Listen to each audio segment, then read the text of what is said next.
Alright, on this, what we could call this, episode, whatever, we're gonna let y'all get to know my dad. Y'all wanna know why I be acting the way I be acting. Just a little bit of glimpse of what's going on here. This is my dad right here. And now y'all we can get to know him and a few things about me. Where are you from? Trenton, New Jersey, born in Harlem. He was born in damn Harlem. Dad was born in Harlem. Sure. I'm telling you, I live in Trenton now. I was born in Harlem. My mom and I dad always lived thought down you was from there. Yonkers. Well, I'm saying, I was born in Harlem Hospital. Right. Grandparents lived in Yonkers. Harlem Hospital giving beds out all over the looks. That's what he said. That's what the man said. Yeah, well. So that's for where like why when it comes up to Lox and Jada Kiss, I argue them to the death like that. It's because basically like that. So who's your top 3 favorite rappers? Big Daddy Kane, Run DMC, and best of all, KRS-One and Heavy D. That's 4. That's right? definitely 4. Hey, you said my top, yeah. 3. I said top 3. I put 2 together. So they got honorable mention. Yeah. You can do that. How many kids you got? You, your sister, 2 sisters. That's cool. That's 3 with me. I'm cool with that. But that's just me just saying like when people think that like when I say people like your kids do what you do. How many baby moms you got? 2. Alright then. That's just me just saying like your kids are direct images of you. That's what like I always say that. I don't know about that though. I don't Not know. direct images, but I'm saying I don't got a no lot. dark skinned kids. So you know what I mean? They should look like me, right? All my kids light skinned. I think she looks dark. I think she light skinned. You call me like I'm not even light skinned. What are you talking about? Like I'm not light skinned. You just like light-skinned women. Just say that. I ain't have no choice. Do you feel like you raised me off love or survival?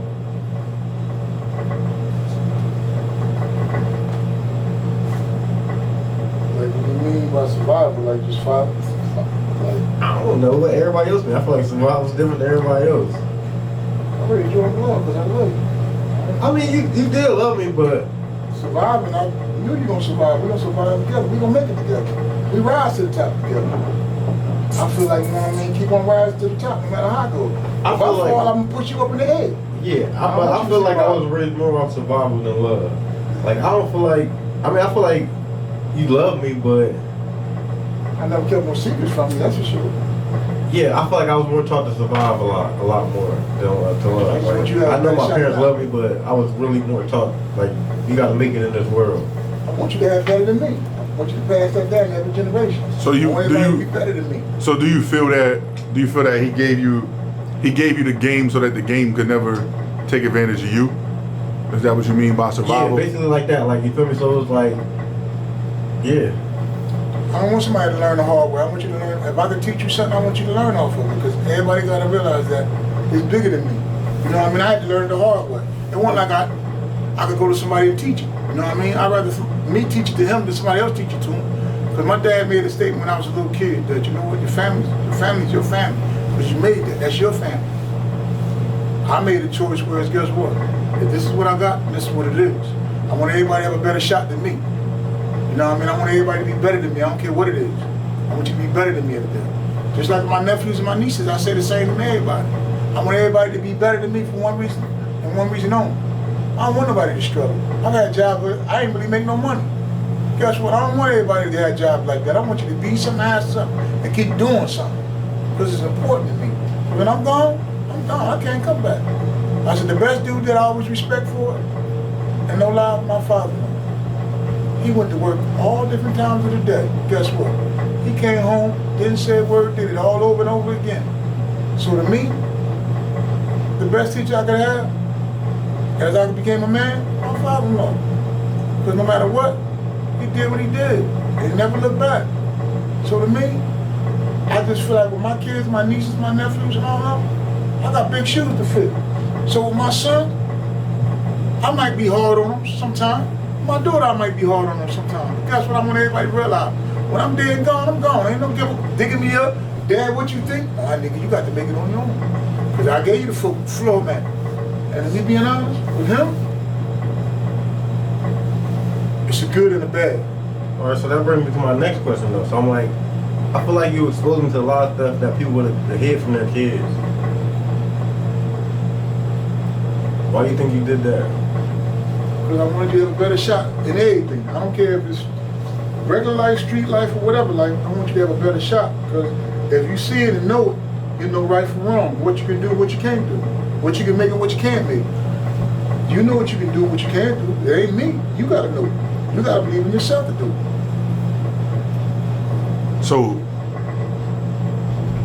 but would you have rather your dad sheltered you from some stuff, or like in hindsight, would you have wanted it? Would you have wanted to learn it different, or would you think that the way that he taught it to you and the way that he gave it to you was the best way to give it? No, I thought that was like the best way to give it.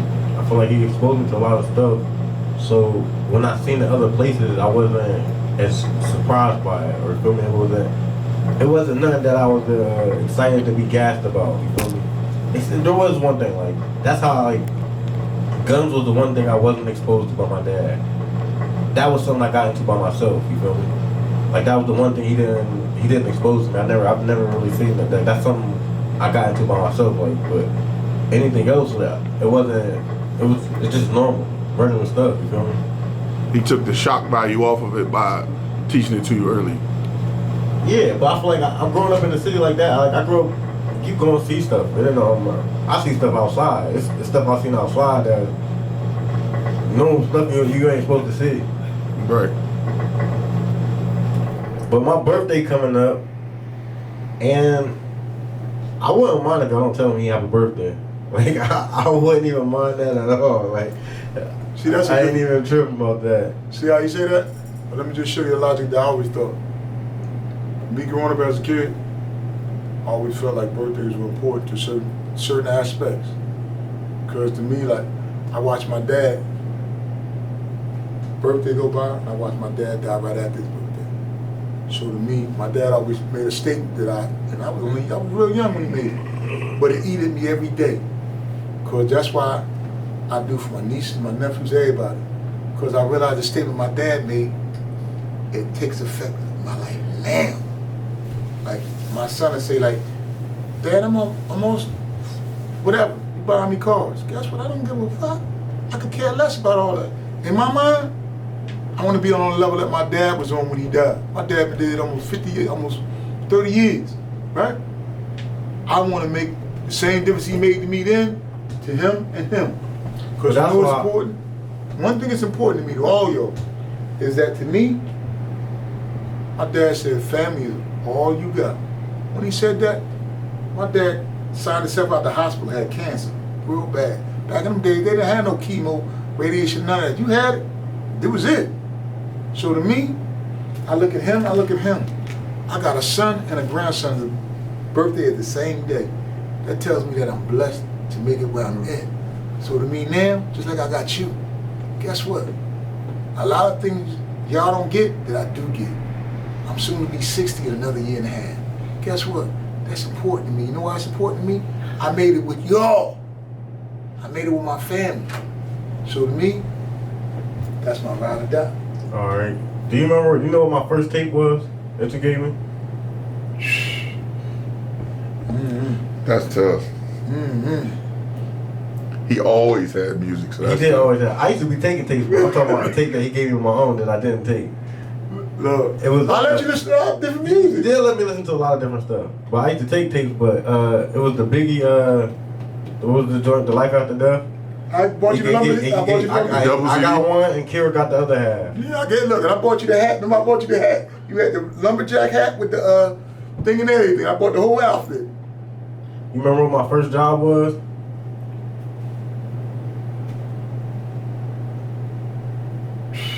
Delivering papers. We didn't deliver paper, but we had this scam. I was working with a dude from the project. It was me, Brandon, and we was working with the Joe nigga. He had this scam. We going out to all these rich neighborhoods in New Jersey, trying to sell these papers, keeping like a fake, getting subscriptions, keeping some of the money off. That was my first job. I thought your first job was gonna be you clean up after the dogs. Nah. That nigga listen. I've been doing that since I can remember, probably since 11, 12 years old. I bet you one thing you can't remember. Right? What? What's the first thing your grandma bought you that you know of? I don't know. My grandma. No. She took that nigga to Macy's. She bought that nigga a polo. She bought that nigga a polo suit.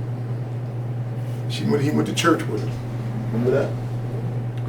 So that's what the thing was, like how important my grandma was to me. Like my grandma was like, I liked my grandma more than my mom and my dad. Like I didn't care what I see. Like they give me now, but that's because she just ain't here. Like you feel me? Look, But I never competed with my mom. I'll ask you a question. If your grandma don't pass away, do you ever leave New Jersey? Go to school or something. Yeah, probably go to school, college or something.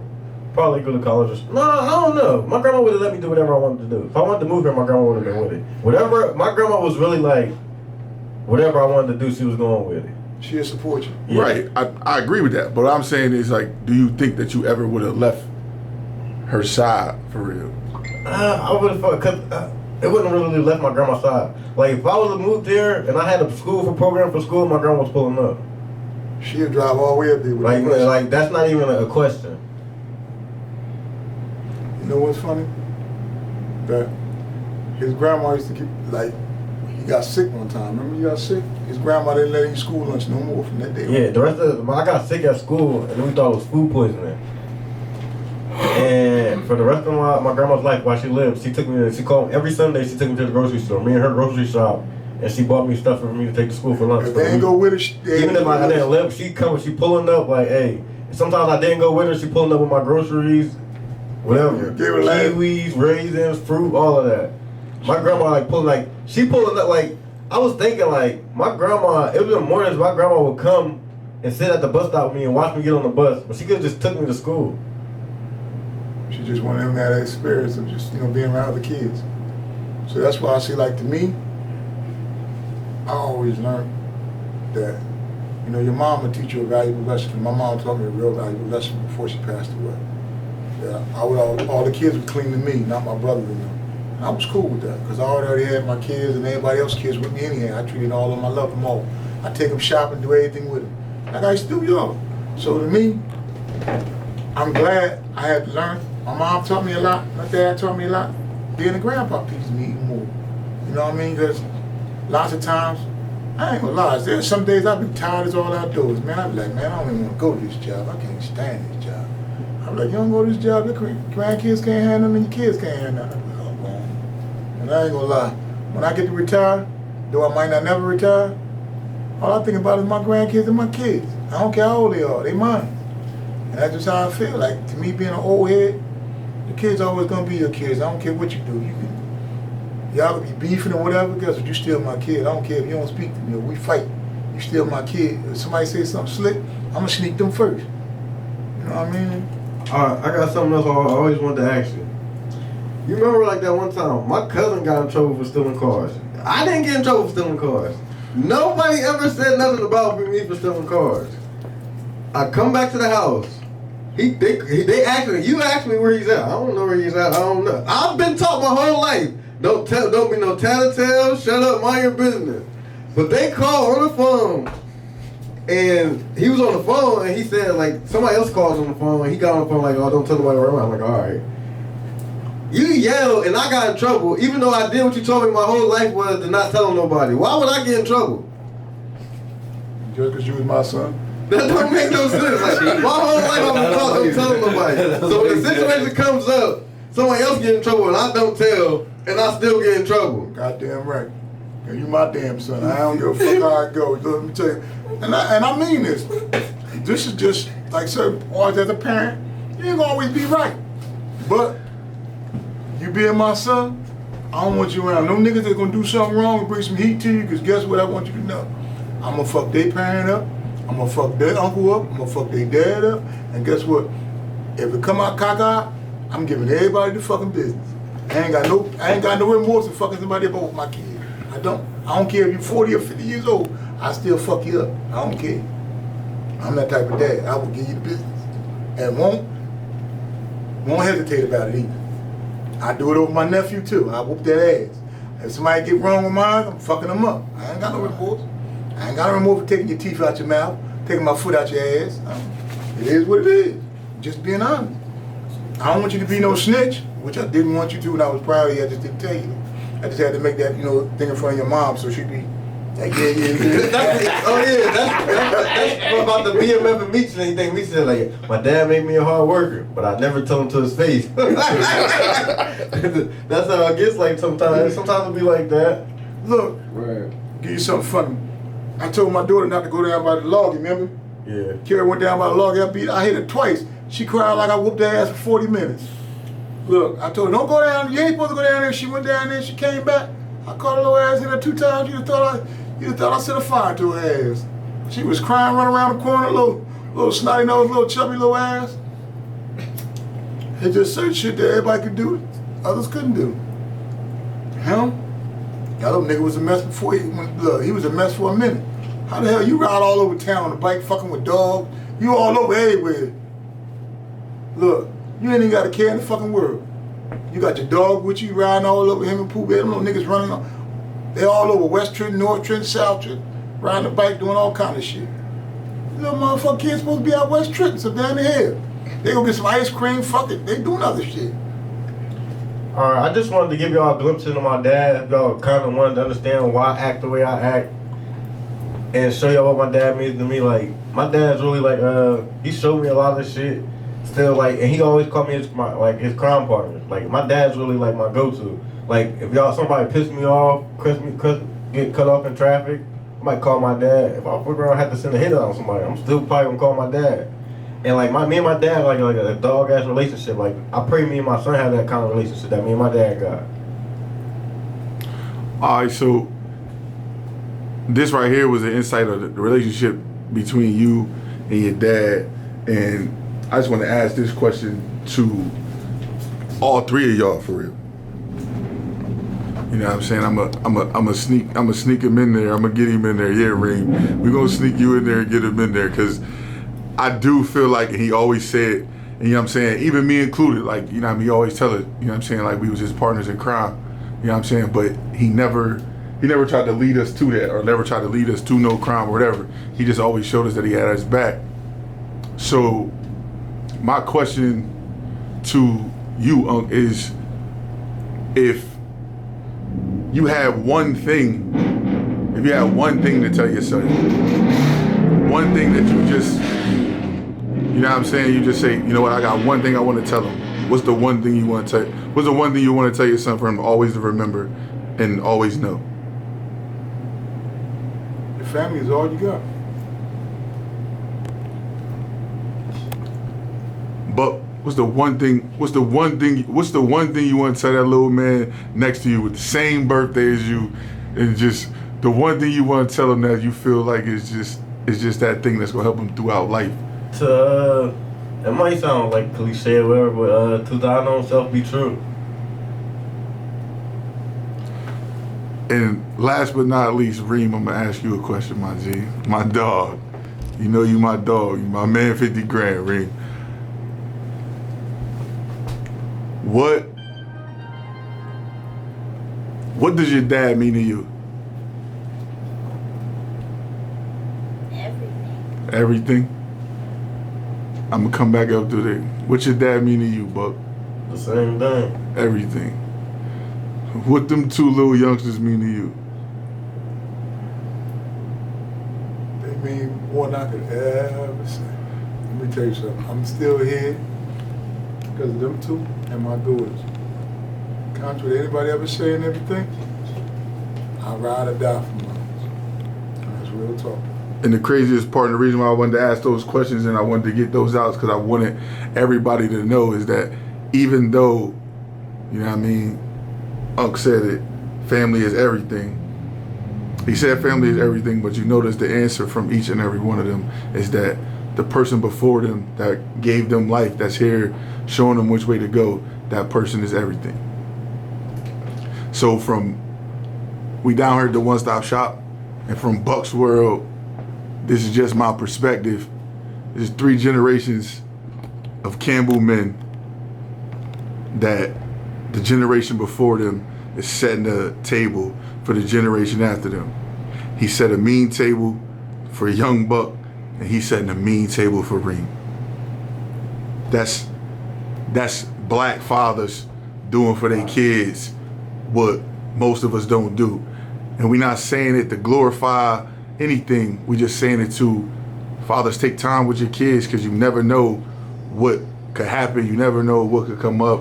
And just to see something like this is beautiful. I got to witness it my whole life. And you know what I'm saying? Just for me, that man right there, he not my dad.